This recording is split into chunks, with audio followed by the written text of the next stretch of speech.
Hello and welcome to our channel Bright Hopes Education. आज का जो लेक्चर है उसमें हम देखेंगे फिजिक्स के लिए जो चैप्टर है वो है chapter number 0 which is basic mathematics. अब ये चैप्टर 0 जो है वो आपकी किसी टेक्स्ट बुक के अंदर होगा नहीं, it's not there in your NCERT, but this is the most required thing if you want to learn physics. Physics में अगर आपको एक्सेल करना है तो मैथमेटिक्स जो है ना, वो मैथमेटिक्स की बेसिक चीजें तो एटलीस्ट आपको आनी चाहिए। और वो कौन कौन सी चीजें हैं? वो है trigonometry, differentiation and integration. Now trigonometry जो है वो आप 10th स्टैंडर्ड के अंदर काफी हद तक पढ़ चुके हो, वही चीजें देखनी है। डिफरेंशिएशन एंड इंटीग्रेशन वो आप मैथ्स अगर लिया है आपने ए ग्रुप के साथ, अगर आप कर रहे हो, पीसीएम के साथ कर रहे हो, तो आपको 12th स्टैंडर्ड के अंदर, 11th स्टैंडर्ड के अंदर ये चीजें आएंगी, डिफरेंशिएशन एंड इंटीग्रेशन।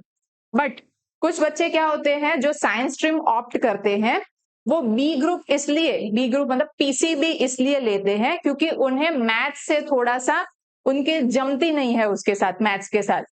बट फिर क्या होता है, उसमें फिजिक्स तो रहता ही है, तो फिजिक्स फिर वो उनको टफ लगने लगता है। तो वो फिजिक्स टफ ना लगे उसके लिए क्या करना होगा, तो वो अगर ये बेसिक मैथमेटिक्स के ये कंसेप्ट जो है, ट्रिग्नोमेट्री, डिफरेंशिएशन एंड इंटीग्रेशन, अगर इसमें एक्सेल कर लेते हैं, एक्सेल करना मतलब इसमें क्या है, कोई डिटेल में उतना कुछ है नहीं, बट द बेसिक थिंग्स, जैसे कि चैप्टर का नाम ही है बेसिक मैथमेटिक्स, तो डिटेल में वो चीजें आपको नहीं पढ़नी पड़ेगी, but at least you must be knowing the fundamental things. तो वो आज के लेक्चर में जो है वो हम डिलीवर करने जा रहे हैं। तो फर्स्ट हम लोग स्टार्ट करेंगे ट्रिग्नोमेट्री से। अब ये स्टार्ट करेंगे तो आपको मजा ही आने वाला है, क्योंकि आप 10th स्टैंडर्ड के अंदर देख चुके हो, वैसी ही चीजें हमें रिकॉल करनी है। तो फर्स्ट तो हमने क्या देखा था, ये साइन कॉस का टेबल जो था वो था, है ना, आता ही है। उसके तो काफी सारे सम्स भी किए थे, वो पेड़ सीधा था, वहां से टूट गया, इतना एंगल बना, कितनी हाइट, ये सब वो सब कुछ बहुत कुछ देखा होगा, है ना। तो sine cos 10, cos x sec, and फिर क्या आएगा, कॉट आएगा। तो उसमें हमें यहाँ पर वैल्यूज जो है ना, वो वैल्यूज क्या है वो रिकॉल कर लेते हैं। चलो, तो वैल्यूज क्या थी, साइन 0 पे आती थी वैल्यू 0, देन 0, देन 30 पे थी 1/2, फिर 45 पे 1/√2, देन 60 पे √3/2 एंड साइन 90 इज 1। क्लियर? ठीक है। कॉस, कॉस के लिए क्या था, पूरा उल्टा, 1, देन 30 पे √3/2, देन 1/√2 एंड देन 1/2, 30 पे and 0, right. Then what about 10, तो वो इसका रेशियो था 0, देन 1/√3, फिर 1, sine 1045 is 1, then √3, 1060 is √3, and this is not defined. Not defined, कहीं पर आपने इंफिनिटी लिखा हुआ देखा होगा, but not defined is the proper thing. Then cosec, cosec मतलब क्या करोगे आप, साइन जो है उसका रेसिप्रोकल ले लोगे। फिर सेक जो है, सेक के लिए आप क्या करोगे, सेक के लिए कॉस जो है उसका रेसिप्रोकल ले लोगे। ठीक है, तो ये टेबल जो है वो टेबल आपको पूरा आना चाहिए, यहाँ पर हम लोग लिख लेते हैं, पूरा टेबल जो है वो कंप्लीट कर लेते हैं एटलीस्ट टिल सेक। फिर मैं कॉट वाला जो है वो आपके ऊपर छोड़ दूंगी, वो आप खुद से कर पाओगे।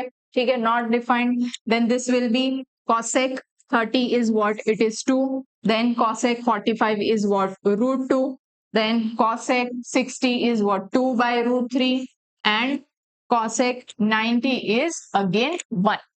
Clear? Then the next one, sec. Sec के लिए क्या करोगे, cos का रेसिप्रोकल लेना है, तो cos का रेसिप्रोकल मतलब यहाँ पर cos 0 is 1, then 2/√3, then this will be √2/1, so again √2, 45 पे आपको याद ही होगा, 45 साइन 45 एंड cos 45 आर 1/√2, और sec एंड cosec के लिए √2 आएगा, एंड देन आफ्टर cosec जो है उसके लिए आ जाएगा ये 2, राइट, 2।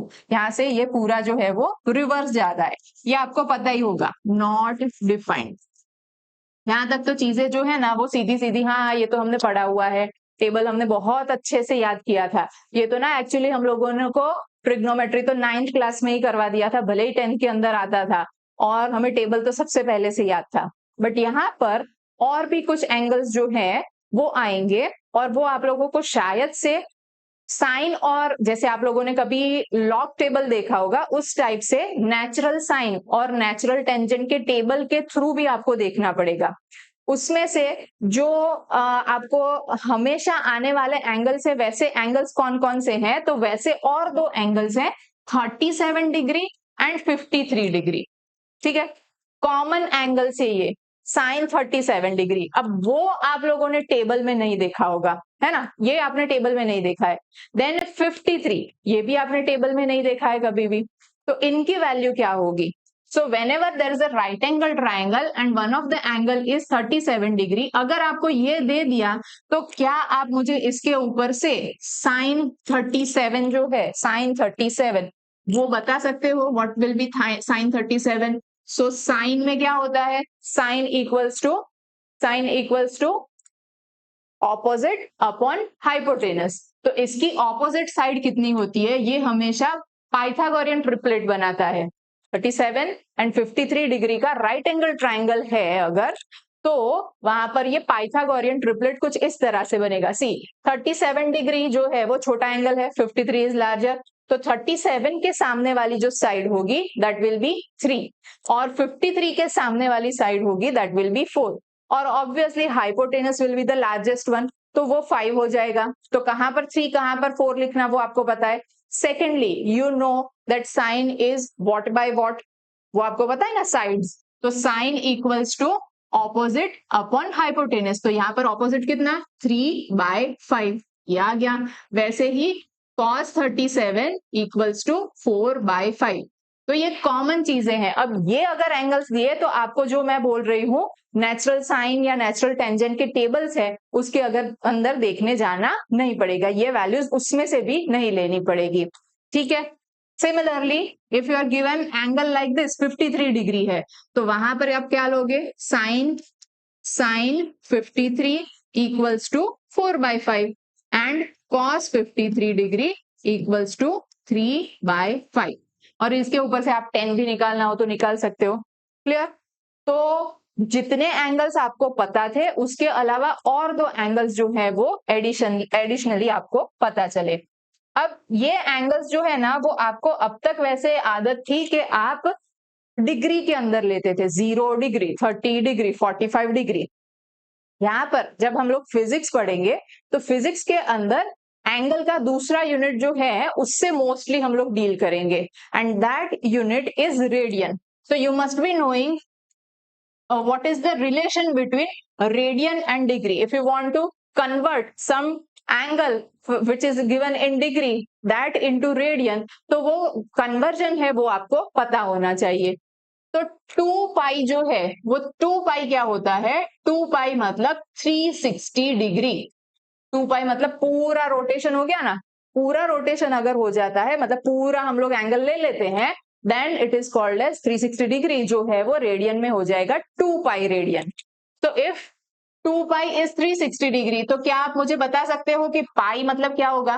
पाई मतलब उससे हाफ हो गया, तो यहां पर भी क्या आ जाएगा? हाफ हो जाएगा। So that is 180 degree. Then after π/2, ये इससे भी हाफ हो गया, so this will be 90 degree. Then π/3, ये आप आगे कर सकते हो अपने हिसाब से। ठीक है, ये क्या हो जाएगा? π/3 मतलब इसका third part, 180/3, 180/3 is 60, so π/3 means 60 degree.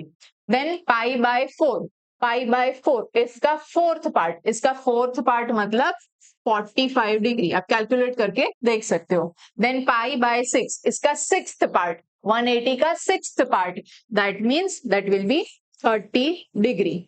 तो ये रिलेशन जो है ये आपको सीधा सीधा अब याद हो जाना चाहिए। बट एक बार मैंने यहाँ पर ये चीज सिर्फ याद कर ली तो मुझे पूरा जो कन्वर्जन है वो याद शायद से शुरू में, अगर रेडियन आपके लिए नया यूनिट है, अभी तक आपने डील नहीं किया है, और सिर्फ एक ही आप रिलेशन जो है वो याद रखते हो कि 2 pi equals to 360 degree, then you may be given angle in any radian, तो आप उसका कन्वर्जन जो है वो कर सकते हो। यहाँ पर मैं अगर आपको π/5 अगर दे दूं तो π/5 को भी आप कन्वर्ट कर सकते हो।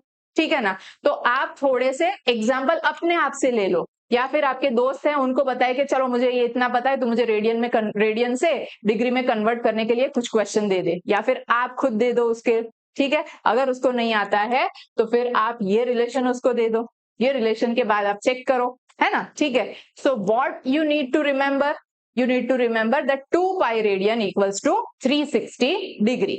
Okay, now एंगल जो है वो एंगल सबटेंड हो रहा है, सबटेंड हो रहा है मतलब यहां पर मैं एक मान लो कि ऑब्जर्वर है, ठीक है, और वो ऑब्जर्वर के सामने से यहां से आसमान में कोई चीज जो है वो यहां से यहां तक उड़कर गई, ठीक है। तो यहां से यहां तक जाने में इसकी नजर जो है, ये ऑब्जर्वर की नजर यहां से यहां तक की जो है वो चेंज हुई, ठीक है। नजर जो है वो यहां से यहां तक की घूमी, तो उसने ये जो ऑब्जेक्ट था उसने कुछ वहां पर एक आर्क बनाया, और ये जो पॉइंट है वो एक्चुअली सेंटर हो गया, और ये जो बना वो जो पाथ ट्रेस किया ना ऑब्जेक्ट ने वो बन गया आर्क। ये क्या है, आर्क, आर्क, और ये क्या हो गया, रेडियस, क्योंकि ये तो सेंटर के ऊपर है और ये प्रॉपर आर्क से गया यहां पर, ठीक है। तो what will be the relation between angle, radius and arc? There has to be some, अगर मान लो कि यहां से ये आर्क जो है वो अगर छोटा हो जाता तो एंगल भी तो छोटा हो जाता, मतलब उसके बीच कुछ रिलेशन है। अगर ये रेडियस जो है वो रेडियस भी कम ज्यादा होती तो भी आर्क जो है वो चेंज हो जाता कि नहीं, आर्क की लेंथ जो है वो अभी रेडियस चेंज होने पर भी चेंज हो जाती। मान लो यहां पर मैं ले लेती हूँ रेडियस जो है वो रेडियस यहां तक की सिर्फ ले लेते हैं, then the length of the arc gets changed, तो मतलब रेडियस के ऊपर भी आर्क की लेंथ है वो डिपेंड करती है। So what is the relation between them, relation इनके बीच हो जाता है angle equals to arc upon radius, arc upon radius, ठीक है, याद रहेगा। आर्क जो है वो इसकी आर्क की लेंथ, रेडियस ये रेडियस की लेंथ, और उसके ऊपर से आपको एंगल जो है वो एंगल मिल जाएगा। क्लियर है इतना, ठीक है। Angle equals to arc upon radius. आप इसके ऊपर से कुछ खुद से एग्जाम्पल जो है वो मतलब क्वेश्चन के लिए सम्स ले सकते हो। मैं आपको यहाँ पर थोड़े से दे देती हूँ। चलो, convert pi by 5 into degree, ये आप खुद से होमवर्क में ले लो, ठीक है। फिर मैं यहाँ पर दे देती हूँ 3 पाई बाय 2, अगर ये दे दिया तो कर पाओगे, ठीक है। कोई भी ऐसे एंगल अभी और आगे आपको लेने हो तो ले सकते हो, एटलीस्ट इतना होमवर्क के लिए आप अपने आप से ले लो और फिर डिग्री में इसको कन्वर्ट करो। नेक्स्ट थिंग जो है वो नेक्स्ट क्या आएगा, नेक्स्ट आपने कुछ ऐसे रिलेशंस देखे होंगे, है ना, साइन थीटा कॉस थीटा वहां तक का टेबल तो देखा। फिर अगर आप लोगों को फंक्शन दिया हुआ है और फंक्शन का ऐसे ट्रिग्नोमेट्रिक फंक्शंस और उनका स्क्वायर हो रहा है, उनके एंगल्स डबल हो रहे हैं, उनका एडिशन हो रहा है, तब क्या जाके कोई एक एस्टैब्लिश्ड रिलेशन है उनके बीच का, तो कुछ परमानेंट फिक्स्ड ऐसे रिलेशंस हैं जिनके ऊपर से जब जहां पर जरूरत पड़ी वैसे हम लोग उस कोई भी आपको न्यू फंक्शन गिवन होगा वहां पर यूटिलाइज कर सकते हो। तो ऐसे कुछ फिक्स्ड यहाँ पर जो रिलेशंस हैं वो है, one of them is very common, sine square theta plus cos square theta equals to 1। ये आपको याद भी शायद होगा अगर आपने थोड़ा सा देखा हुआ है मैथमेटिक्स का डिटेल जो है ट्रिग्नोमेट्री, वो सिर्फ टेबल नहीं देखा और उससे आगे थोड़ा सा आपने देखा हुआ है, तो sine square theta plus cos square theta equals to 1, ये तो पक्का आपको याद भी होगा, ठीक है। फर्स्ट क्या देखा हमने, sine square theta plus cos square theta equals to 1। Similarly sec square theta plus tan square theta is also equals to 1 and cosec square theta minus, याद रखना यहाँ पर माइनस आएगा, minus cot square theta equals to 1, ठीक है। Sine square theta plus cos square theta, sec square theta tan square theta equals to 1 and cosec square theta minus cot square theta equals to 1। Next is sine 2 theta. अब देखो theta theta theta के लिए हमें पता है ना, theta theta के लिए एंगल जो है उसकी वैल्यू भी पता है। अब यहाँ पर एंगल जो है वो अगर डबल कर दिया तो आपको तो सिर्फ थीटा के लिए पता है 2 theta, double of the angle and trigonometric function of that you don't know. So once we are been given the doubled angle, we have to convert it into the singular, मतलब जो है वो theta के अंदर उसको convert करना पड़ेगा, तो वो कन्वर्जन भी हमें पता होना चाहिए। तो sine 2 theta equals to 2 sine theta cos theta, एकदम इजी। साइन 2 थीटा, 2 आगे आ गया, sine theta and cos theta, ये स्प्लिट हो गया, sine theta cos theta. Then cos 2 theta, cos 2 theta is cos square theta minus sine square theta, यहां पर square लग जाएगा, cos square theta minus sine square theta. अब देखो sine square theta plus cos square theta equals to 1 हमें पता है, so can I put the value of sine square theta, इसका relation of sine square theta with respect to cos square theta from this relation, तो वो यहां पर substitute करने पर क्या आ जाएगा, देखो cos square theta equals to 1 minus sine square theta, instead of cos square theta I have written this minus sin square theta, that means this will be now 1 minus 2 sin square theta, तो एक relation ये भी आ गया, cos 2 theta equals to cos square theta minus 1 and it is also equals to 1 minus 2 sin square theta। कहीं आपको जरूरत पड़ी किसी सम के अंदर आपको cos 2 थीटा निकालने की, बट आपके पास वैल्यू जो है वो समहाउ आप साइन थीटा की ही सिर्फ निकाल सकते हो, तो साइन थीटा की वैल्यू जो है वो यहां पर पुट कर दो और आपको सीधा मिल जाएगा cos 2 थीटा। क्लियर। अब सेम वे में मैं यहाँ पर साइन स्क्वायर थीटा जो है उसकी जगह पर तो सब्सटीट्यूट कर सकती हूँ, कन्वर्ट करती हूँ cos स्क्वायर थीटा के फॉर्म में, so cos square theta I am writing it as it is and in place of sine square theta that will be -1 minus ये जो है cos साइन स्क्वायर थीटा, तो cos square theta minus होके जाएगा, यहाँ पर आगे माइनस है तो ये हो गया प्लस, ये आ गया cos square theta, so this becomes 2 times cos square theta -1। ठीक है, cos 2 थीटा है ना, इसलिए देखो पहले cos आया, cos वाला प्लस ही रखना है, अपने अपने घर वाले एक एक टाइप के हैं, है ना, अपने अपने फैमिली मेंबर्स है, ये cos cos तो उसको पहले ही रखा, पॉजिटिव रखा, फिर साइन वाला पीछे, स्क्वायर स्क्वायर यहाँ पर, फिर यहाँ पर साइन वाला जो है वो सेम फैमिली का नहीं है तो इसलिए उसको माइनस के साथ रखा, और यहाँ पर अगेन कॉस जो है वो कॉस का कॉस ही है इसलिए आगे वो पॉजिटिव में रखा, और स्क्वायर है वहां पर आगे 2 भी मल्टीप्लाई किया हुआ है, यहाँ पर 1 माइनस करके साइन के साथ, यहाँ पर कॉस में से -1, तो आपको जो भी ट्रिक लगा के ये याद रखना हो वैसे आप याद रख सकते हो। अगर दोनों रिलेशन ये याद नहीं भी रखने हैं and if you just remember this then also it's okay, क्योंकि ये तो आपको याद होने ही वाला है, आप जब भी जरूरत पड़ेगी वैसे आप कन्वर्ट कर सकते हो। Okay, then comes tan 2 theta, ये 2 थीटा के लिए हो गया, cos के लिए 2 थीटा के लिए, देन tan 2 थीटा के लिए, तो वो हो जाएगा 2 tan theta by minus tan square theta. Okay, 2 tan theta 1 minus tan square theta. तो अब आपको स्क्वायर्स के लिए रिलेशन पता है and double of the angles के लिए ट्रिग्नोमेट्रिक फंक्शन उसकी वैल्यूज क्या हो रही है वो भी पता है। क्लियर, यहां तक सब समझ में आया।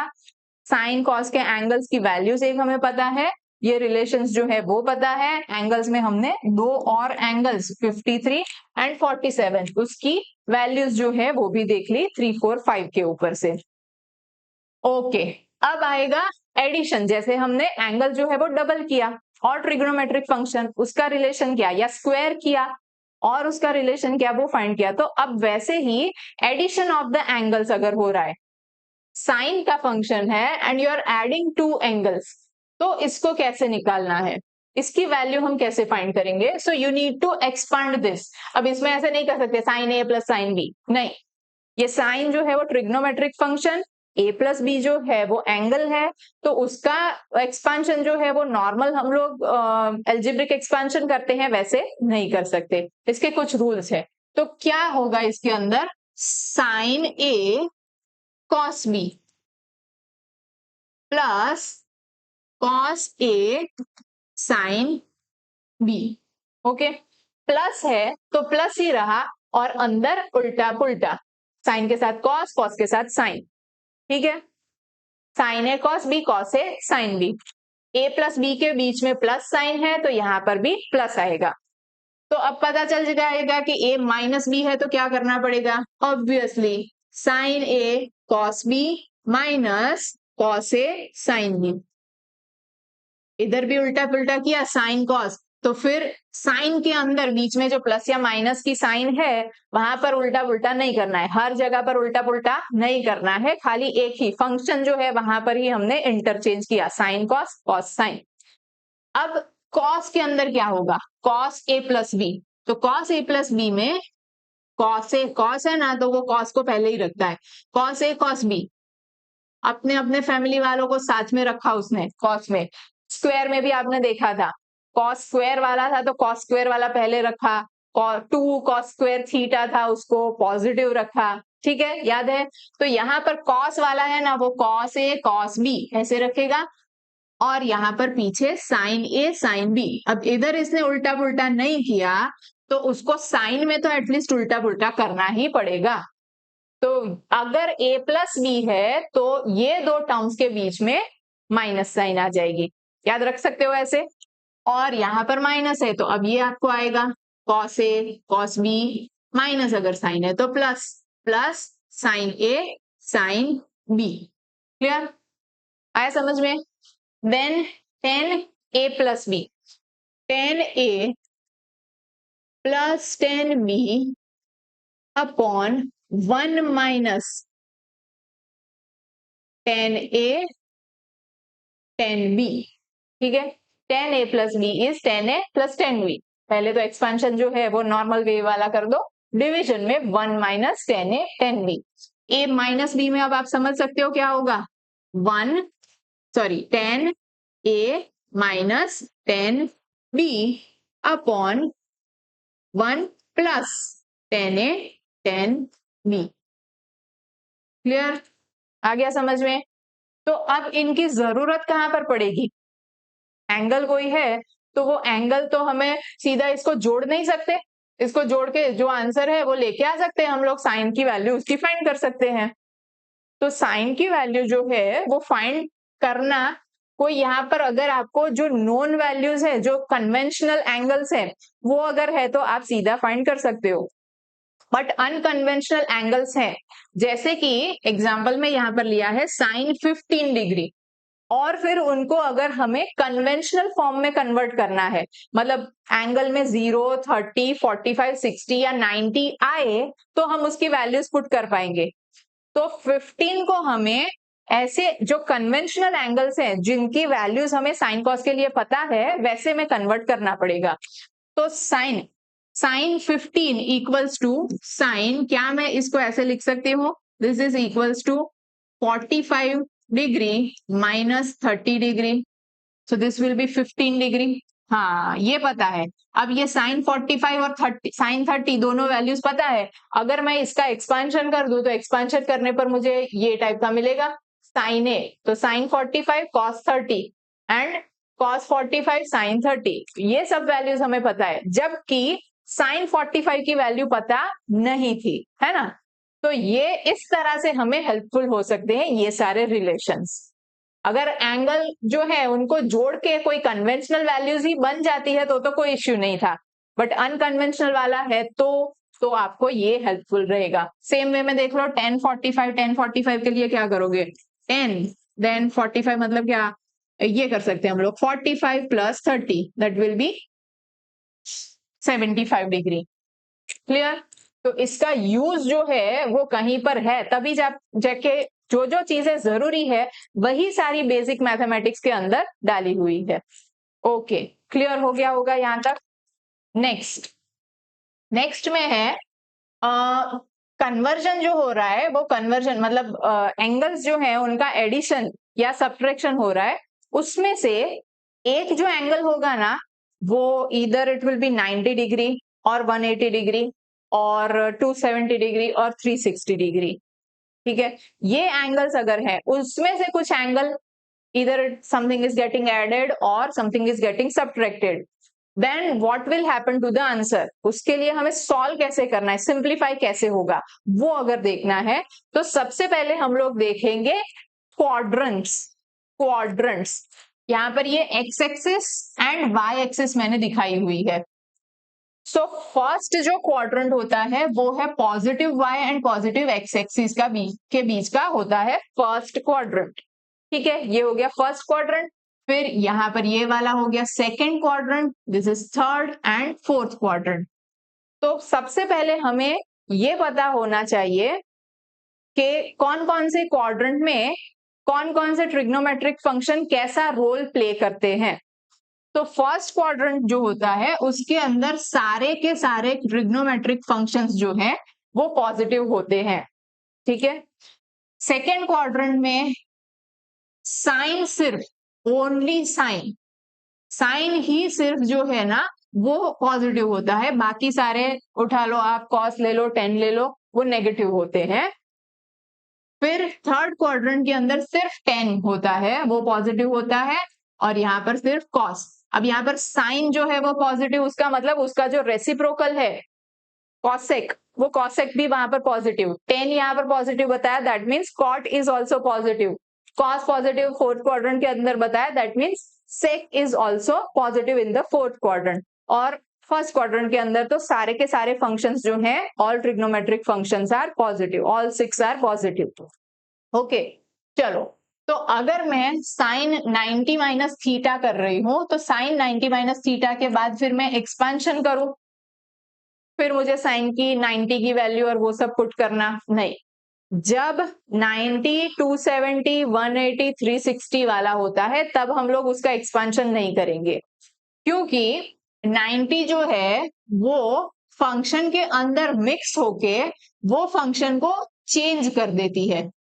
तो साइन और 90 मिलके बन जाएंगे कॉस, कॉस एंड 90 मिलके बन जाएंगे साइन, एंड 10 एंड 90 मिलके बन जाएंगे कॉट। ठीक है, cos sine 90 cos, cos and 90 इनका मिक्सचर हो गया, मिक्सचर होके हमें मिलता है साइन।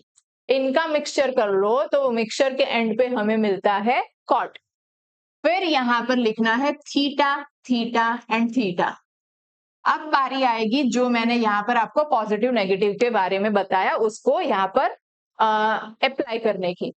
तो साइन 90 माइनस थीटा, 90 मतलब कहां पर हुआ, दिस इज कन्वेंशनल 0, 90 डिग्री मतलब यहां पर आया। तो 90 में से कुछ एंगल जो है वो कम हुआ, कम हुआ मतलब कौन से क्वाड्रेंट में वो आएगा, फर्स्ट क्वाड्रेंट के अंदर। In first quadrant this will B positive, anyways all the functions will be positive. ठीक है, तो ये पॉजिटिव आएगा, cos 90 माइनस थीटा, तो ये भी पॉजिटिव, ये भी पॉजिटिव, यहाँ पर तो कोई इश्यू है नहीं। बराबर, आपको सिर्फ क्या देखना है, 90 अगर मिक्स होता है तो वो फंक्शन को चेंज करने का काम करता है, 90 के अंदर ऐड करने से फंक्शन चेंज हो जाता है। साइन 90 प्लस थीटा, अब 90 प्लस थीटा देखो ये कहां पर आया, पूरा जो ये आया ना ये कहां पर आया, फर्स्ट क्वाड्रेंट के अंदर की बात थी। अब sine 90 minus 90 plus theta, 90 plus theta, तो 90 जो है वो प्लस या माइनस हो रहा है वो तो बाद में देखो आप, 90 है मतलब वो फंक्शन को चेंज ही कर देगा, यहाँ पर भी 90 है तो फंक्शन को चेंज कर देगा, यहाँ पर 90 है तो ये फंक्शन को चेंज कर देगा। साइन का कॉस, कॉस का साइन, टेन का कॉट कर दिया। फिर यहाँ पर लगा दो पहले तो थीटा थीटा थीटा जो भी एंगल है वो। फिर हमें देखना है उसके बाद प्लस लगाए या माइनस लगाए। तो 90 plus theta, 90 plus theta that means which quadrant, second quadrant. In second quadrant only the sine function will be positive, सिर्फ और सिर्फ साइन फंक्शन ही पॉजिटिव होता है। तो साइन फंक्शन मतलब यहां पर नहीं, आंसर वाला साइन कहां पर है वो नहीं देखना है, जो क्वेश्चन वाला साइन है कहां पर कौन ऐड हो रहा है वो देखना है। तो ये वाला जो साइन है उसके आंसर में यहां पर पॉजिटिव रहेगा, अदरवाइज यहां पर सेकेंड क्वाड्रेंट का कॉस, ये क्या है सेकेंड क्वाड्रेंट का कॉस हुआ ना, तो सेकेंड क्वाड्रेंट का कॉस तो नेगेटिव है इसलिए आपका आंसर नेगेटिव में आएगा। सेकेंड क्वाड्रेंट का 10 तो वो भी क्या आएगा नेगेटिव। ठीक है, आया समझ में आपको। 90 से हमने फंक्शन चेंज किए, और जहां पर भी आप लोगों को क्वाड्रेंट के हिसाब से साइन लगानी है वो साइन हम लगाएंगे। क्लियर? अब समझ में आ रहा होगा, ये 90 के लिए ये है सेकंड क्वाड्रेंट के लिए। अब 270 माइनस थीटा, 270 मतलब ये 90, फिर यहां पर है ये 180 और यहां पर है 270। ठीक है, तो 270 माइनस थीटा, तो 90 या तो 270 होंगे ना, वो दोनों क्या करते हैं, फंक्शन को चेंज करने का काम करेंगे। 90 भी जैसे चेंज करता है वैसे 270 भी चेंज करेगा। तो यहाँ पर साइन की जगह पर सामने लिख दो कॉस, फटाफट से लिखेंगे अभी। साइन यहाँ पर आ गया कॉट थीटा थीटा थीटा। कौन सा क्वाड्रेंट? 270 माइनस थीटा मतलब 10। 10 वाला जो है, 10 वाला थर्ड क्वाड्रेंट का 10 वही सिर्फ पॉजिटिव।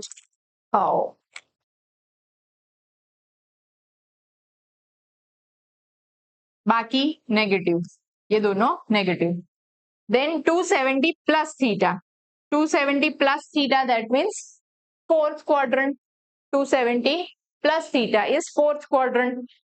तो यहां पर भी 270 है, मतलब फटाफट से साइन का कॉस कर दो, कॉस को साइन बना दो और 10 को कॉट बना दो। Theta theta theta. अब देखो फोर्थ क्वाड्रेंट में सिर्फ और सिर्फ कौन positive? Cos positive. Cos positive है तो ये कॉस का फोर्थ क्वाड्रेंट मतलब ये positive, rest of them will be negative. तो ये ऑल एस टी सी वो हमें याद रखना है। All S T C, add sugar to my coffee, add sugar to coffee, ऐसे भी आप याद रख सकते हो, all S T C. Okay, चलो अब ये 270 के लिए जैसे देखा हमने 270 माइनस थीटा, वैसे ही क्या हम यहाँ पर सेकेंड क्वाड्रेंट जो है, सेकेंड क्वाड्रेंट को मैंने 90 प्लस थीटा लिखा, क्या मैं उसको 180 माइनस थीटा भी तो लिख सकते थे, है ना? ये है थर्ड क्वाड्रेंट के लिए, this is for the fourth quadrant. तो मैं सेकेंड क्वाड्रेंट को कुछ इस तरह से भी तो दिखा सकती थी। 13th नंबर के अंदर मैं ले लेती हूँ साइन, और एक ही खाली यहाँ पर एक दो ही हम लोग ले लेते हैं second quadrant and fourth quadrant के लिए, 360 से और 180 से। 180 if I want to represent this into second quadrant की बात कर रहे हैं हम लोग, एंड 180 से, तो 180 माइनस थीटा करेंगे, सो 180 डजंट चेंज द फंक्शन, तो यहाँ पर ये क्या रहेगा, साइन का साइन ही रहेगा, sine theta. Then see whether this given function is positive or not. Yes, second quadrant में साइन पॉजिटिव है। सिमिलरली कॉस के लिए क्या आएगा, फटाफट से बताओ। 180 माइनस थीटा, कॉस जो है वो कॉस का कॉस ही रहेगा, एंड सेकेंड क्वाड्रेंट है तो सेकेंड क्वाड्रेंट में कॉस आएगा नेगेटिव। सेम वे में आप 10 के लिए देख लो। फोर्थ जो क्वाड्रेंट है वो फोर्थ क्वाड्रेंट को क्या मैं यहाँ पर ये पूरा हो गया तो इसको मैं वापस से यहाँ पर ये क्या आएगा, 360 डिग्री आएगा, 360 डिग्री, है ना? तो 360 डिग्री जो है उसको हम लोग यहाँ पर फोर्थ क्वाड्रेंट के साथ एंगल जो है वो यहाँ पर बना के दिखाएंगे। 16 नंबर का equation, sine 360 minus theta cos 360 minus theta, और 10 के लिए खुद से बना लेना। तो 360 minus theta is a fourth quadrant, और 360 जो है एक्स एक्सिस वाला जो भी है ना वो कभी भी फंक्शन को चेंज नहीं करेगा, साइन को साइन ही रखेगा, कॉस को कॉस ही रखेगा, और 360 में से माइनस, तो ये कौन सा आया, कॉस सिर्फ पॉजिटिव रहेगा, कॉस सिर्फ पॉजिटिव रहेगा, साइन वाला जो है उसको नेगेटिव कर देगा, तो यहां पर आएगा minus sine theta and cos theta. आ गया समझ में? देखो कौन सा वाला पॉजिटिव रखेगा, कौन सा वाला फंक्शन को चेंज करेगा, कौन सा वाला नहीं करेगा। तो एक्स एक्सिस के ऊपर जो एंगल आ रहे हैं, एक्स एक्सिस के ऊपर, एक्स मतलब ऐसे दिखाया, एक्स एक्सिस क्रॉस आया, तो क्रॉस वाला जो होगा एक्स एक्सिस वो फंक्शन को चेंज नहीं करेगा, आप ऐसे याद रख सकते हो, क्रॉस नहीं करेगा, ठीक है। एक्स एक्सिस के ऊपर के एंगल अगर हैं तो वो फंक्शन को चेंज नहीं करेंगे। अब इसकी एप्लीकेशन कहां पर, तो इसकी एप्लीकेशन इधर साइन 120 है। साइन 120 भी हमने तो 90 तक ही देखा टेबल में, 120 कैसे लाए? तो 120 में हम करेंगे साइन 90 प्लस 30। यस, अब आएगा, साइन को कॉस बना लो, 90 जोड़ के y एक्सिस है वो चेंज कर देगा, y एक्सिस वाले एंगल्स जो भी है वो, तो ये बन जाएगा cos और 30, और देख लो कौन सा क्वाड्रेंट। ठीक है, आ जाएगा समझ में। वैसे ही cos 2tan, cos 2tan मतलब मैं लिख सकती हूँ इसको, देखो यहाँ पर एक्सपांशन करने के टाइम पे आपको इधर फंक्शन चेंज नहीं कर देना है, ये तो 120 को थोड़े से फैमिलियर ऐसे 90, 180, 270 वाले जो है उसके फॉर्म में लिखा, पहले से यहाँ पर फंक्शन चेंज मत कर देना गलती से, खाली हमने 210 जो है या 120 है उसको कुछ लिख रहे हैं, तो ये जो 210 है वो आ जाएगा आपका कितना, 270 माइनस 60, बराबर। इस तरह से लिख सकते हैं हम लोग 270 माइनस 60, तो ये 210 आ गया, फिर 270 से हमें निकालना आता है। क्लियर हो जाएगा, या 120 के अंदर ऐड करोगे तो भी ये हो जाएगा, 120 में ऐड करके भी आप इसको बना सकते हो, 180 में ऐड करके, 180 में ऐड करोगे तो 30 करना पड़ेगा, 180 और यहाँ पर 30 आ जाएगा। देखो दोनों का आंसर सेम आने वाला है, उससे कोई फर्क नहीं पड़ेगा कि आप कौन सा वाला एक्सपेंशन के लिए ले रहे हो। यहाँ पर मैं लिख रही हूँ cos 180 प्लस 30, क्या मैं 210 को 270 माइनस 60 लिख सकती हूँ? यस। क्या मैं 210 को 180 प्लस 30 लिख सकती हूँ? यस। तो 270 जो है वो क्या करेगा, फंक्शन को चेंज करने का, बराबर, y एक्सिस वाला फंक्शन को चेंज करने का काम करेगा, एंड 60 डिग्री। अब देखो यहाँ पर ये 270 माइनस 60, 270 माइनस 60 मतलब थर्ड क्वाड्रेंट आया, थर्ड क्वाड्रेंट में तो सिर्फ और सिर्फ 10 है वो पॉजिटिव, कॉस जो है वो तो नेगेटिव रहेगा, तो यहाँ पर आपका आंसर आएगा माइनस में। इधर देख लेते हैं, 180 जो है वो कॉस को फंक्शन को चेंज करने का काम नहीं करेगा, कॉस फिर 30 लिख दिया, और ये कौन सा आया क्वाड्रेंट, थर्ड क्वाड्रेंट आया 180, तो यहाँ पर भी 10 ही सिर्फ जो है वो पॉजिटिव रहेगा, जबकि कॉस नेगेटिव आएगा, तो minus cos 30, cos 60 is what, cos 60 is √3/2 with minus sign, cos 30 is what, √3/2, यहाँ पर माइनस साइन। आंसर सेम आया कि नहीं दोनों केस के अंदर? तो इससे फर्क नहीं पड़ता कि आप इसका एक्सपांशन किस तरह से करते हो, ठीक है। अगर आपने यहाँ पर गड़बड़ कर दी खाली फंक्शन चेंज करने में, तो आपका आंसर रॉन्ग आएगा, अदरवाइज इसमें कोई प्रॉब्लम होने वाली नहीं है। क्लियर हो गया यहाँ तक? ठीक है, इसकी जरूरत आपको कहीं ना कहीं पर पड़ने ही वाली है, एकदम अच्छे से याद रखो। एक्स एक्सिस वाले एंगल जो हैं वो चेंज नहीं करेंगे, बाकी वाई एक्सिस वाले एंगल्स हैं वो चेंज कर देंगे। Last thing about the trigonometry, तो उसके अंदर क्या आएगा, कहीं पर आपको जो एंगल है ना वो बहुत ही स्मॉल गिवन होगा, बहुत ही स्मॉल मतलब अगर डिग्री के अंदर देखें तो लेस देन 30 डिग्री, और कहीं पर लिखा होगा theta tends to 0, limit theta tends to 0, इस तरह से लिखा होगा, लिमिट थीटा टेंड्स टू 0। इसका मतलब है कि जो आप एंगल ले रहे हो वो काफी छोटा एंगल है, तो if it is so then in that case sine theta जो है वो ऑलमोस्ट इक्वल्स टू थीटा होगा, एंड टेन थीटा की जगह पर आप ऑलमोस्ट थीटा लिख सकते हो।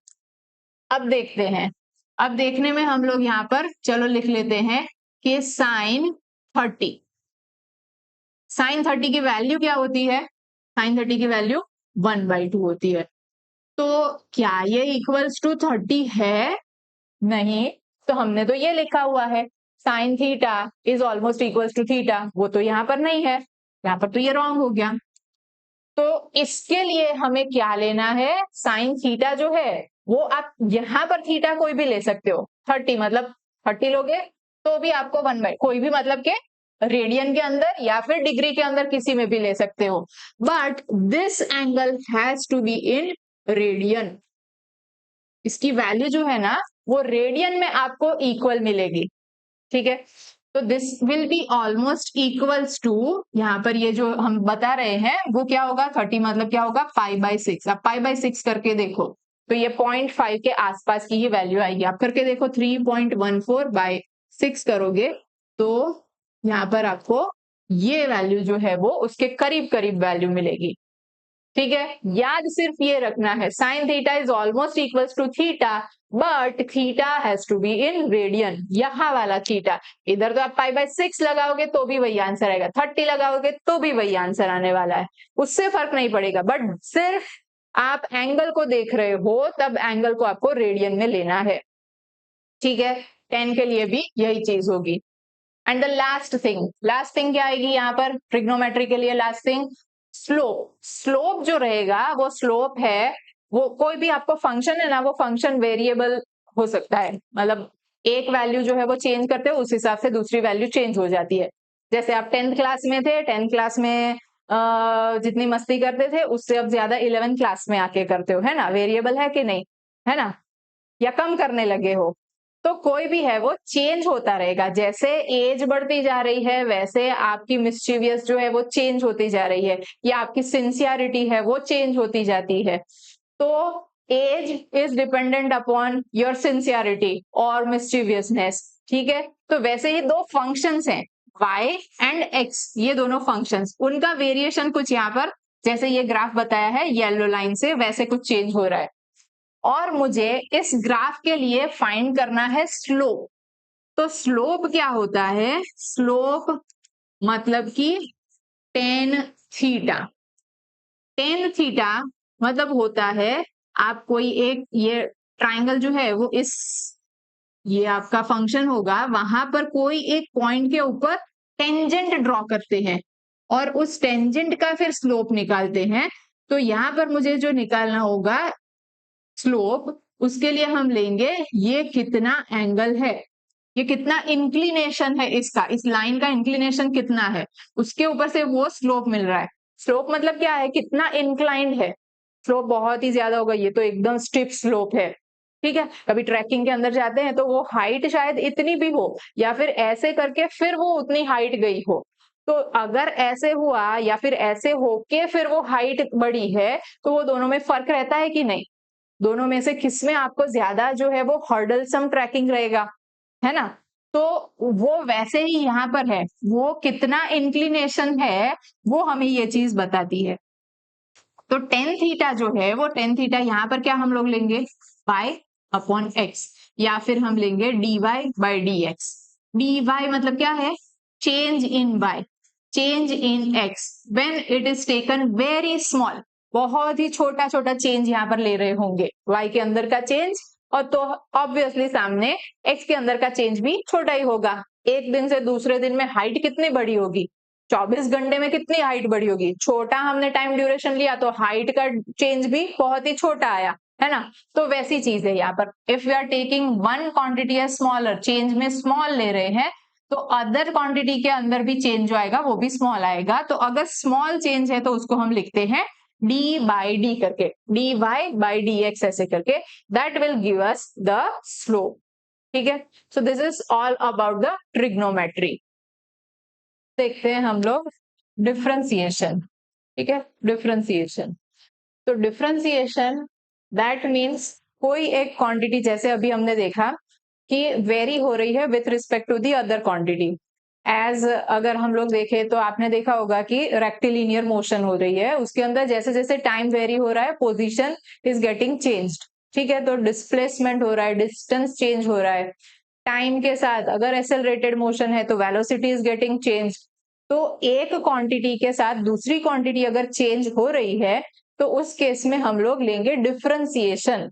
ठीक है, तो डिफरेंशिएशन है क्या? dy/dx, ऐसे इसको रिप्रेजेंट करते हैं, change in y with respect to x। अगर मैं बोलूं कि चेंज इन डिस्प्लेसमेंट या change in position with respect to time, अगर मैं ये ले रही हूं तो dx/dt, इसको ऐसे लिखूंगी। ठीक है ना, x के अंदर चेंज आ रहा है, उसके लिए चेंज कब आएगा? जब आप टाइम जो है कुछ टाइम के बाद देखोगे तब ना। तो टाइम के अंदर क्या चेंज आ रहा है, उसके रिस्पेक्ट में पोजीशन में क्या चेंज आया वो हम देख रहे हैं। If this time duration is very small, तो अभी जैसे आपको आगे बताया वैसे स्मॉल चेंज के लिए हम लोग लिखते हैं d। डी बाय डी करके, तो d x by d t करके ये चीज आपके पास आई। तो अभी हम कोई भी x एंड y फंक्शन ले रहे हैं which depends upon x। Suppose that y function is constant, मतलब कि मैं कोई भी टाइम लूं और कोई एक ऑब्जेक्ट है वो स्टेडी का स्टेडी रह रहा है, 1 घंटे के बाद देखो तो भी वो वही का वही है, 2 घंटे के बाद देखो तो भी वही का वही है, 10 दिन के बाद देखो तो भी वही का वही है। जैसे आपकी बुक्स है, जहां पर पड़ी है जैसी है वैसी की वैसी रहती है ना, खोलते हो कभी चेंज होती है पोजीशन उसकी?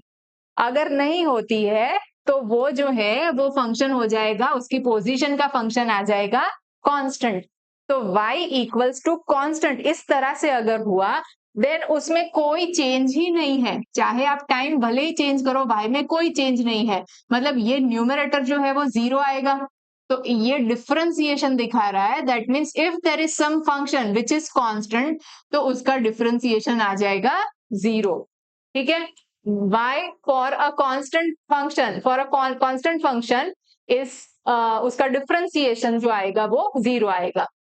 y equals to x raise to n अगर हुआ and if you want to find out dy by dx तो उसका रूल क्या है, इसको धक्का लगाओ, धक्का लगाने पर इसके सर के ऊपर जो पावर रखा हुआ है ना वो पावर आगे आ जाएगा। ठीक है, नीचे गिर गया, तो नीचे गिरा तो इसके पास अभी जो पावर है वो नेक्स्ट वाला आ जाएगा उसकी जगह लेने, मतलब एक जो कम है वो वाला आ जाएगा। तो अब न्यू पावर कितना आया, n+1। तो whatever the power is there उसको आगे मल्टीप्लीकेशन में लेके आओ, वो एक नंबर होगा जैसे कि x², तो वो x से वो मल्टीप्लाई हो जाएगा और x का अब पावर कितना बचेगा, एक कम, मतलब 2 में से 1 कम तो 1 पावर बचा। यहाँ पर हम लोग एग्जाम्पल ले लेते हैं, जैसे कि मेरे पास है t³ है तो उसका डिफरेंशिएशन अगर मुझे करना है तो मैं क्या करूंगी, 3 को आगे t3-2 that means 3 into t⁻², 3 minus sorry यहाँ पर आ जाएगा ये 1। ठीक है, 3-2 नहीं, एक पावर कम करना है तो 3-1 इज 2। तो t² का डिफरेंशिएशन, t³ का डिफरेंशिएशन क्या आया, 3t²। सेम वे में t² के लिए डिफरेंशिएशन क्या आएगा, 2t, t⁻4 के लिए 4t³, t⁻5 के लिए 5t⁻4। आ गया समझ में, जो भी पावर है आगे मल्टीप्लीकेशन में और एक पावर कम करो, तो वो चीज ये दिखाती है। This is the general representation. Now if you have y equals to x मतलब x⁻1, अगर x⁻1 है, t⁻1 है तो आप क्या करोगे, 1 को धक्का लगाया आगे भेज रहे हो और t का जो भी पावर था उसमें से एक कम करो, तो this is t⁻0, anything raise to 0 is 1, तो ये आंसर आ जाएगा 1। तो जब भी वेरिएबल जो है उसका पावर अगर 1 हुआ, पावर अगर 1 हुआ तो उसका डिफरेंशिएशन आ जाएगा हमेशा 1। Clear, then 1/x, if it is 1/x तो मैं उसको 1/t है तो मैं उसको क्या लिखूंगी, क्या मैं उसको t⁻1 लिख सकती हूँ, यस, न्यूमरेटर में ले जाके, तो ये -1 आगे आ गया और जो भी पावर था उसमें से एक माइनस करो, दैट मीन्स -1 इंटू t⁻²। अब ये -2 जो है उसको हम लोग डिनोमिनेटर में लिख सकते हैं t⁻2 करके, तो यहां पर मुझे 1/x है उसका डिफरेंशिएशन क्या लिखना चाहिए, 1/-1/x²। ठीक है, ये अब हम लोग हर बार नहीं करने जाएंगे, ये तो आपको काफी बार यूज करना पड़ेगा, तो ये याद हो जाएगा आपको और याद कर ही लो अभी से। 1/x है तो -1/x²।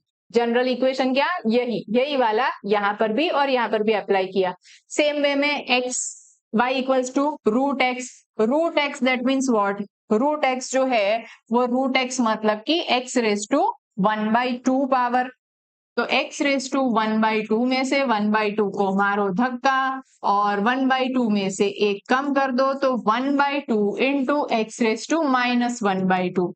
So I can write it like this, 1/2 √x, यहाँ पर 1/2 √x हो जाएगा। ठीक है, देन ट्रिग्नोमेट्रिक फंक्शन है, ये भी x के साथ वेरी हो रहे हैं, तो इनका डिफरेंशिएशन क्या होगा, if you have y equals to sin x then its differentiation is cos, sine का कॉस एंड कॉस का माइनस साइन, डिफरेंशिएशन में साइन का कॉस और कॉस का माइनस साइन, 10 का सेक स्क्वायर एक्स, सेक के लिए सेक एक्स 10x होगा, सेक के लिए सेक एक्स इंटू 10x, जबकि कॉट एक्स जो है 10 के लिए क्या हुआ था, सेक स्क्वायर एक्स था ना, वैसे ही कॉट एक्स के लिए क्या होगा, माइनस कॉसेक स्क्वायर एक्स, 10 के लिए सेक तो यहाँ पर कॉट के लिए कॉसेक बट माइनस साइन के साथ, ठीक है।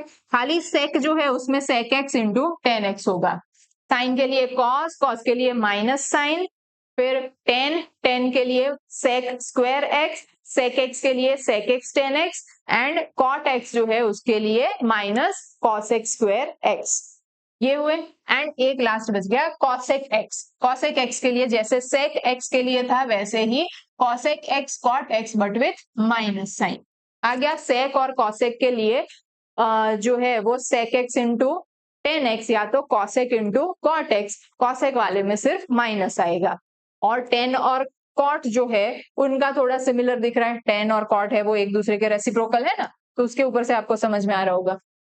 देन लॉग बेस ई, लॉग बेस ई एक्स, ये अभी के लिए आप याद रख लो कि बेस ई और वो क्या है, ठीक है, फिर जब सम्स या उसके रिलेटेड कुछ आएगा तब आपको वो डिटेल में ज्यादा समझ में आएगा, उतना खास डिटेल में भी है नहीं, बट लॉग बेस 10 करके होता है, उसके बदले यहाँ पर लॉग बेस ई है, लॉग बेस ई एक्स, तो उसका डिफरेंशिएशन हो जाता है 1/x, एंड सबसे इजी वाला डिफरेंशिएशन जो है ना वो है e raise to x, if it is e raise to x तो उसका डिफरेंशिएशन वही का वही e raise to x, e raise to x का differentiation e raise to x होंगे।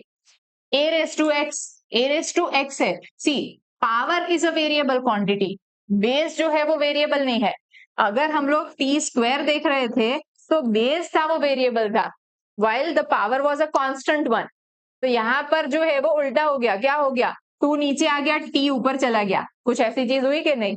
तो ऐसे केस के अंदर हमें जो फंक्शन यहाँ पर ये है वेरिएबल वो एज इट इज लिखना है, एंड फिर ये लॉग ए बेस ई लिखना है, ठीक है, ये एक कांस्टेंट फिर आ जाएगा A raise to X into log A E, फिर यहाँ पर जो x और वो सब वैल्यू होती है ना वो आपको फिर गिवन रहेगी, जो भी सम होगा उसके अंदर वो आपको पुट करनी रहेगी, मैं अभी एडिशन रूल और वो दिखा रही हूँ, उसके अंदर मैं आपको साथ में दिखा देती हूँ, ठीक है। तो इतनी चीजें आप नोट कर लो, फिर हम लोग एडिशन रूल है वो साथ में देख लेते हैं।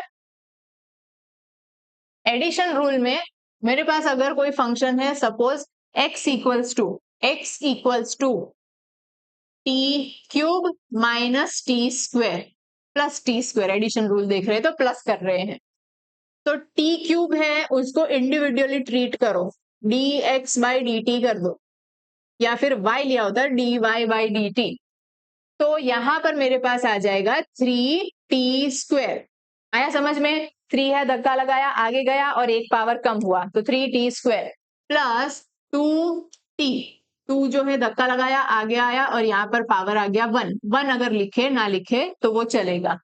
अब इसमें आपको आगे कैसे देंगे कि आपको बता देंगे कि फाइंड द x जो है ना वो मान लो कि पोजीशन दिखा रहा है, x जो है वो पोजीशन दिखा रहा है एट सम टाइम, इतने टाइम पे, तो you will be given the value of time के find position of the particle, position of the particle at t equals to 1 second, तो सबसे पहले नॉट द पोजीशन, ये है ना वो आपको वेलोसिटी दे देंगे, तो आपको वेलोसिटी फाइंड करनी है, वेलोसिटी मिलेगी, ये आप रेक्टिलिनियर मोशन पढ़ोगे उसके अंदर समझ में आ जाएगा। तो वेलोसिटी फाइंड करने के लिए आपको पहले डिफरेंशिएशन करना पड़ेगा, then put the value of 1 over here, यहाँ पर ये t की जो भी वैल्यू होगी ना वो सब्सटीट्यूट करो, तो v equals to 3 into 1 square plus 2 into 1, that means 3 plus 2 equals to 5 meter per second. So at 1 second the velocity of the particle is 5 meter per second, वो आपको इसके ऊपर से पता चलता है। सेम वे में सब्ट्रैक्शन का रूल भी होगा, यहाँ पर T cube plus t square है ना वैसे ही माइनस होगा, या फिर x इक्वल्स टू, ये आप होमवर्क में ले लो, होमवर्क में 3t² प्लस 2t-1, ठीक है। तो आप ये चीज कर लो, यहाँ पर थोड़ा सा चेंज कर देती हूँ मैं, इधर कर देती हूँ -3t³ -2t² कर दो, यहाँ पर +1 किया। चलो 3 और 2 जो है ना वो एज इट इज मल्टीप्लीकेशन में रहेगा, और फिर t³ का जो करते हो वो वही, एक टर्म के लिए खाली लिख देती हूँ, फिर आगे आपको करना है, ठीक है। And find v at t = 2 second, बराबर। Find velocity t = 2 second. तो आप डिफरेंशिएशन करने के बाद फिर वेलोसिटी फाइंड कर लो, हो जाएगा आपसे। सेम मेथड से आपको करना है, प्लस और माइनस जो भी है वो साइन आप सिर्फ यहाँ पर साथ में लगा दो। चलो नेक्स्ट रूल जो है वो नेक्स्ट रूल है multiplication rule. If one quantity is dependent upon two quantities and those two quantities are in multiplication with each other, ठीक है। जैसे कि एरिया फाइंड करना है फॉर अ रेक्टेंगल, तो लेंथ एंड ब्रेथ उनका मल्टीप्लीकेशन किया तब जाके एरिया मिलेगा।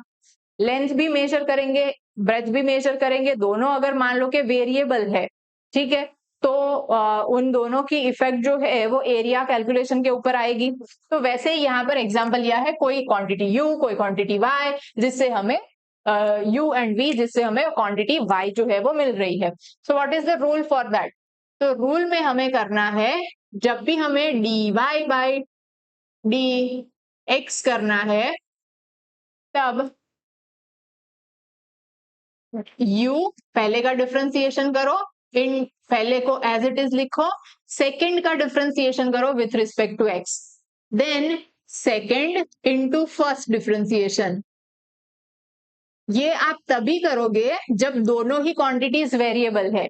आगे हमने जो एग्जांपल देखा, यहाँ पर क्या था, 3 जो है वो वेरिएबल नहीं है, इन दोनों का मल्टीप्लीकेशन है 3 और t² का, but 3 is a constant term, तो उसमें वो कांस्टेंट है तो एज इट इज लिखना है, और जो वेरिएबल है उसका कर लेना है डिफरेंशिएशन। जबकि यहाँ पर v and u both are variable quantities, तो आपको एक लिखना है फिर दूसरे का differentiation plus second into first differentiation, ठीक है। ये आप सीक्वेंस जो है वो इंटरचेंज भी कर सकते हो। एग्जाम्पल भी आपको मैंने लेंथ ब्रेथ एरिया के लिए दिया, इस जगह पर ऐसी सिचुएशन के अंदर आपको ये चीज अप्लाई करनी हो सकती है। Then there might be some quantities which are getting divided and उससे आपको कोई एक और पैरामीटर जो है वो मिल रहा है। सपोज कि हम ले लेते हैं density equals to mass upon volume. Example के तौर पे क्या लिया, डेंसिटी लिया। यहाँ पर एग्जाम्पल के तौर पे क्या लिया था, area. Area equals to L into B. तो ऐसे केस में क्या होगा, dy/dx इक्वल्स टू, डिनोमिनेटर से स्टार्ट करो, denominator into numerator's differentiation minus numerator into denominator, numerator into denominator's differentiation upon denominator's square, in the denominator square. Clear? क्या किया हमने, डिनोमिनेटर से स्टार्ट किया, denominator into numerator's differentiation minus numerator into denominator's differentiation in the denominator square, ठीक है। आ गया समझ में? ये डिफरेंशिएशन रहेगा। आप यहाँ पर मास एंड वॉल्यूम जो है वो इमेजिन करके देख सकते हो वो कैसे फिर वेरी हो रहे हैं, उनका डिफरेंशिएशन किस क्वांटिटी के ऊपर आपको वो फंक्शन जो है वो गिवन होगा। तो आपको ये चीज जो है वो समझ में आ रही होगी।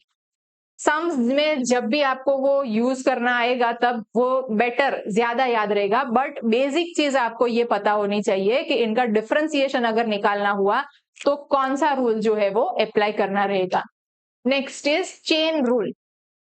चेन रूल में y equals to sine x, see y equals to sine x सिर्फ होता तो हमें आता है y equals to sine x, then its differentiation is cos x।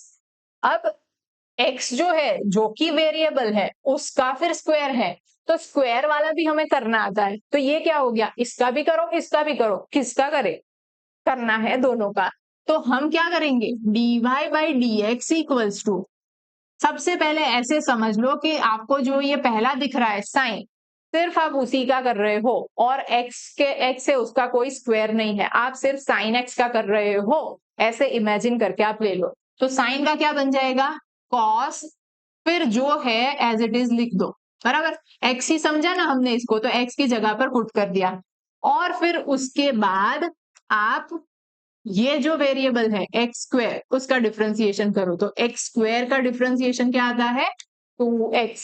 ठीक है, तो ये चेन रूल हुआ, यहीं पर इसका डिफरेंशिएशन कर देना है, ऐसे नहीं करना है। सबसे पहले साइन का किया, treating this as just a simple variable, and then the variable जो भी स्क्वायर के साथ है, जो रूल है उसका, उस हिसाब से किया।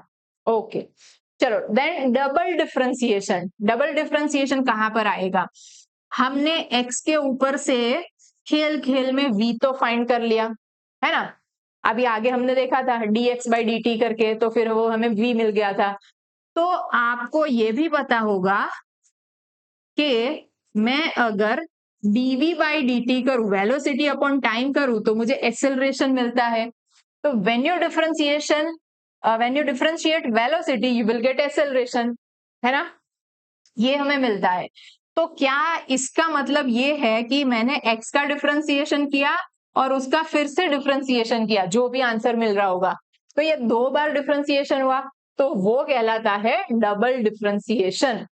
एक बार डिफरेंशिएशन करो, फिर से वापस से करो, जैसे कि हम ले लेते हैं, चलो example 3t³ minus 2t square plus t plus 5, this is equals to x, तो dx by dt equals to 3 into 3t square, 3 आगे गया, एक पावर कम, 2 into 2t प्लस t का डिफरेंशिएशन याद होगा 1 और 5 का 5 इज अ कांस्टेंट, तो उसका हो जाएगा नॉट 5, 0, कांस्टेंट का डिफरेंशिएशन 0, पहला ही देखा y इक्वल्स टू कांस्टेंट, तो डिफरेंशिएशन लिखा था 0।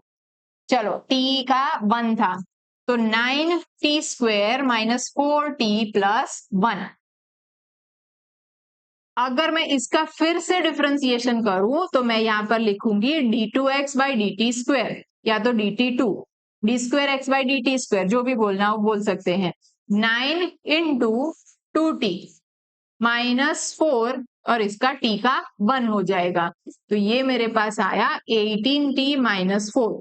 So if this represents the position, this equation represents the acceleration। ठीक है, ये डबल डिफरेंशिएशन हो गया, एक्सेलरेशन है, पोजीशन है, वो तो हम लोग जब फिजिक्स और मैथ्स को कंबाइन करेंगे तब देखेंगे, बट अभी आपको डबल डिफरेंशिएशन तो समझ में आया है ना, क्लियर, एकदम क्लियर, जो ये डिफरेंशिएशन है वो पूरा क्लियर हो गया होगा आपको। अब एक चीज जो डिफरेंशिएशन के एक्सटेंशन के तौर पे आएगी, वो है मैक्सिमा और मिनिमा फाइंड करना। मैक्सिमा और मिनिमा मतलब कि कोई क्वांटिटी वेरी हो रही है, तो वेरी होते होते वो कभी कम से कम बन जाएगी, कभी वो ज्यादा से ज्यादा बन जाएगी, वो कब बन रही है वो हमें फाइंड करने के लिए पूछते हैं कि कब जाके वो मैक्सिमम होगी, कब जाके वो मिनिमम बनेगी। एनर्जी है, potential energy, when will it be the minimum, क्योंकि एनर्जी जो होती है ना, वो साथ में मैं फिजिक्स में बता दूं कि कोई भी सिस्टम होती है उसको अपनी energy as low as possible रखनी होती है, ठीक है, तो वो कब अपनी एनर्जी जो है वो मिनिमम रखेगा ताकि वो इक्विलिब्रियम, स्टेबल इक्विलिब्रियम में रहे, ऐसे क्वेश्चन हुआ, मतलब कि आपको उसका मिनिमा फाइंड करना है। तो मिनिमा फाइंड करना मतलब आप ये जो है वो फाइंड कर रहे हो, तो मतलब कि यहां पर ये स्ट्रेट लाइन आ गई, स्ट्रेट लाइन के लिए मैं dy बाई dx लिखूं, यहां पर भी क्या होगा, स्ट्रेट लाइन ही आएगी, जब मैक्सिमम है तब वहां पर अगर मैं टेंजेंट ड्रॉ करूं, तो टेंजेंट तो क्या आएगा, स्ट्रेट लाइन आएगी, तो वो स्ट्रेट लाइन कितना सा तिरछा है, कितना टेढ़ा है, कुछ भी टेढ़ा नहीं है, कुछ भी टेढ़ा नहीं, मतलब कि उसका स्लोप कितना, 0, ये स्लोप है, तो ये slope dy by dx equals to 0, that means tan theta equals to 0। So even if the function is giving us the maximum value or minimum value, its slope will be 0 at that incident।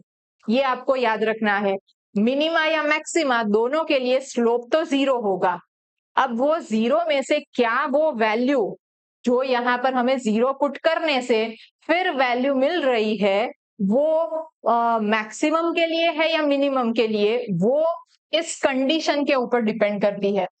If अगर आप उसका differentiation double differentiation करते हो, ये value put करने से आप root कुछ निकाल लोगे, जैसे कि u इक्वल्स टू मैं बता दू r3/r³ माइनस 2/r, ठीक है। फिर आप फाइंड करो du/dr और इसको इक्वेट कर दो जीरो से। इसको इक्वेट करोगे जीरो से, आप इसका डिफरेंशिएशन निकालोगे, डिफरेंशिएशन निकाल के r फाइंड कर लो। उस r की वैल्यू डबल डिफरेंशिएशन के अंदर पुट करने से क्या वो वैल्यू लेस देन जीरो आती है या ग्रेटर देन जीरो आती है, वो डिपेंड करता है कि आपको ये जो वैल्यू मिली वो मैक्सिमा के लिए मिल रही है या मिनिमा के लिए मिल रही है। इफ डिफरेंशिएशन डबल डिफरेंशिएशन का आंसर पॉजिटिव मिला तो वो मिनिमा की वैल्यू होगी ये वाली, और otherwise it will B for the maxima. ठीक है, आपको याद क्या करना है, ये वैल्यू जीरो से इक्वेट करके जो आंसर आ रहा है उसका रूट, मतलब जो इक्वेशन का रूट निकल रहा है वो निकालो, बराबर। और जीरोस फाइंड करते हैं, वो जीरो वाला फाइंड करो, जीरोस फाइंड किया हमने इक्वेशन का, और फिर पुट करके चेक करना है कि मैक्सिमा है या मिनिमा। ओके, तो डिफरेंशिएशन जो है वो पूरा ही कंप्लीट हो गया, आपको पूरा समझ में आया होगा। अब उसी का भाई है जो है इंटीग्रेशन, बेसिक इंटीग्रेशन। तो इसमें खाली डिफरेंशिएशन से थोड़ा सा उल्टा पुल्टा होता है। इंटीग्रेशन मतलब है क्या, डिफरेंशिएशन तो बताया कि डिफरेंशिएशन मतलब क्या, चेंज, एक के सामने दूसरे के अंदर कितना चेंज आ रहा है, वो रिलेशन हम फाइंड करते हैं कि टाइम के साथ पोजीशन कितनी वेरी हुई है ना।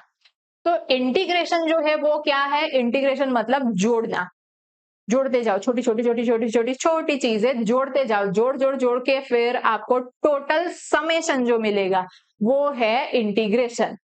तो कंटिन्यूअस अगर समेशन हुआ ना तो continuous summation is called as integration. Discrete integration भी हो सकता है, अलग अलग अलग वैल्यू उनको जोड़ लो तो वो हो गया समेशन। बट अगर मैं बता दूं कि मुझे इसका सरफेस एरिया फाइंड करना है और यहाँ पर छोटे छोटे छोटे छोटे मैं जो है वो पीसेस समझ लो, ये छोटे छोटे पीसेस से जुड़ा हुआ है और सारे पीसेस जो है ना उनका मैं एरिया फाइंड कर लूं और फिर उनको जोड़ दूं, तो मुझे क्या मिल जाएगा, टोटल सरफेस एरिया मिलेगा कि नहीं। तो दैट टोटल सरफेस एरिया अगर मैंने इस तरह से फाइंड किया जोड़ जोड़ के तो वो बन जाता है इंटीग्रेशन। अब उसके लिए छोटे छोटे एरिया फाइंड नहीं करने होते, उसके लिए हमें ऐसे जो रूल है वो एक अप्लाई करना होता है। तो सबसे पहले तो इसका नोटेशन है, डिफरेंशिएशन में क्या किया था, d/d करके लिखा था, है ना। तो इंटीग्रेशन में क्या लिखना है, इंटीग्रेशन में ऐसे सपोला बनाना है, ठीक है, सांप जैसे बना लो और पीछे dx जिसके भी रिस्पेक्ट में इंटीग्रेशन करना है वो चीज लगा लो। तो ये और ये चीज सिर्फ नोटेशन रिप्रेजेंट कर रहे हैं, ठीक है, कि आपको इंटीग्रेशन करना है ये आपको समझ में आ रहा है। इंटीग्रेशन करना किसका होता है, यहाँ पर जो लिखा होता है उसका। तो इसका रूल क्या है, x⁴n। तो डिफरेंशिएशन में एक पावर कम हो रहा था ना, तो यहाँ पर एक पावर ज्यादा आएगा, और पावर इंटीग्रेशन में मल्टीप्लीकेशन में जाता था ना, यहाँ पर डिवीजन में जाएगा, और ओरिजिनल वाला नहीं, जो न्यू पावर है वो x⁴n, तो उसका इंटीग्रेशन हो जाएगा x⁴n+1 अपॉन n+1। जैसे कि यहाँ पर है x², तो उसका इंटीग्रेशन क्या होगा, x³/3। आया समझ में, एक पावर इंक्रीज कर दो and increased power in the denominator. Then x मतलब x⁴1, then that will B x²/2। यहाँ पर तो कुछ भी नहीं लिखा, कुछ भी नहीं लिखा तो कोई बात नहीं, हम लिख देते हैं, मैं लिख दू यहाँ पर हम लोग लिख सकते हैं 1 लिखूं या 1 की जगह पर x⁴0 लिखूं। x⁴0 मतलब यहाँ पर इस रूल के हिसाब से हो जाएगा 0+1 मतलब 1, और यहाँ पर भी 0+1 मतलब 1। तो कुछ नहीं लिखा था तो उसका आंसर क्या आएगा, कुछ नहीं लिखा होता मतलब कि 1 लिखा होता है। तो उसका डिफरेंशिएशन, 1 का डिफरेंशिएशन क्या, x। क्लियर। सेम वे में 1/x है, तो 1/x में log x बेस e होगा। और जनरली ना यहाँ पर पीछे मैथ्स के अंदर आप देखोगे यहाँ पर उतना डिटेल में लिखने की जरूरत नहीं है, प्लस सी करके कांस्टेंट जो होता है ना वो एक लिखते हैं। अभी आप सिर्फ इतना ही याद रखो, ज्यादा कंफ्यूज मत हो जाओ, ये कुछ उतना डिटेल में जाने की जरूरत नहीं है। तो 1/x का डिफरेंशिएशन जो है वो log x base e। Then sine का डिफरेंशिएशन था cos, तो यहां पर भी cos बट माइनस, और cos का माइनस साइन था तो इंटीग्रेशन में हो जाएगा पॉजिटिव साइन। साइन के लिए माइनस कॉस, कॉस का minus sine. Then sec square x के लिए tan x, cosec square x के लिए cot x minus cot x. ठीक है। Then dx by ax plus b, अब ये क्या हो गया, तो इंटीग्रेशन 1 सम वेरिएबल, यहाँ पर कुछ वेरिएबल आया कि नहीं, सम वेरिएबल मतलब यहाँ पर हमारे पास क्या था 1/x, तो इसको मैं पूरा x की तरह ट्रीट कर सकती हूँ। Then it will be equals to log x dash base e। ठीक है। अब ये तो जो है वो पूरा एक टर्म जो है वो हमने x की तरह ट्रीट किया, बट उसके साथ तो कुछ मल्टीप्लीकेशन में ऐसे हैं, तो अगर कुछ मल्टीप्लीकेशन में है तो उसको आपको यहाँ पर डिनोमिनेटर में डिवाइड करना पड़ता है।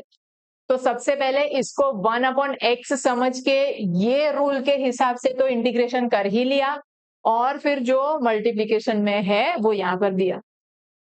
फिर e रेस टू x होता है, तो e रेस टू x का यहाँ पर लिखा नहीं है, अदरवाइज उसका डिफरेंशिएशन होगा e raise to x, but यहाँ पर सिर्फ e रेस टू x नहीं है, मल्टीप्लीकेशन में साथ में a भी है, तो यहाँ पर भी क्या होगा, a जो है वो डिवाइड होगा। ठीक है।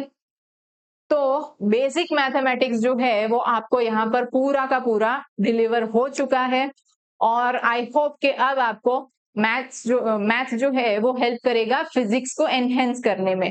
अब फिजिक्स आपको उतना ज्यादा डरा नहीं पाएगा, क्योंकि आपका हैंड जो है ना वो मैथ्स के ऊपर काफी सारी ग्रिप आ चुकी है। तो मैथ्स जो है वो बेसिक आपको यहाँ पर जितनी भी जरूरत है उतनी मोस्ट ऑफ द चीजें, शायद ही कुछ होगा जो इसके अलावा कुछ आपको जरूरत पड़ रही होगी, तो वो यहाँ पर सारी चीजें आ चुकी है। अब आप चैप्टर 1 जो है उसके ऊपर आसानी से जा सकते हैं, और easily through out the physics आपको ये जो चैप्टर है वो हेल्प करने ही वाला है।